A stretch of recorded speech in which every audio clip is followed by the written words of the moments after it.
Morning 5:55ங்க. எப்படி வெயில் அடிக்குன்னு மட்டும் பாருங்கள். அந்த அளவுக்கு வெயில் வெள்ளை வெள்ளேர்னு அடிச்சிட்டு இருந்துச்சு. ஆக்சுவலாக என் பிளானே வந்து பார்த்திங்கன்னா தோசையும் பீர்க்கங்காய் தோல் சட்னியும் செய்யணுன்ட்டு தான். ஆனால் இந்த வெயிலுக்கு தோசை சாப்பிட்டேன்னா கண்டிப்பாக தண்ணி தாவை எடுத்துகிட்டே இருக்கும். பசங்களுக்கு ஸ்கூலில் டிஃபிகல்ட்டி ஆயிரும்னு சொல்லிட்டு இட்லி ஊற்றி கொடுத்தாச்சு. கூட வந்து ப்ளூபெரியும் கொஞ்சம் கொடுத்து விட்டுட்டேன்.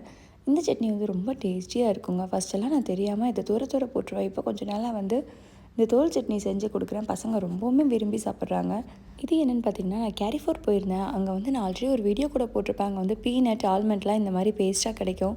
ஸோ அதில் வந்து அந்த பேஸ்ட்டு வாங்கிட்டு வந்து அதில் கொஞ்சம் கொக்கோ பவுடர், அதுக்கப்புறம் ஹனி மிக்ஸ் பண்ணி வச்சுட்டாங்க. சேம் நியூட்ரெல்லா மாதிரியே இருந்துச்சு. அவ்வளோ டேஸ்டியாக இருந்துச்சு. ஹெல்த்தி வெர்ஷன் ஆஃப் நியூட்ரல்னு கூட சொல்லலாம். வெளியில் வாங்குறதுல நிறைய ஸ்வீட்டும் அப்புறம் ஆயிலும் அதிகமாக இருக்கும். இது நம்ம வீட்டிலேயே செய்கிறதுனால ஆல்ரெடி அந்த பேஸ்ட் இருக்குது. Plus cocoa powder plus honey தான் மிக்ஸ் பண்ண போகிறோம். கண்டிப்பாக உங்கள் பசங்களுக்கும் நீங்கள் ட்ரை பண்ணி பாருங்கள். இந்த வீடியோ உங்கள் எல்லாருக்கும் பிடிச்சிருக்குன்னு நினைக்கிறேன். பாய்.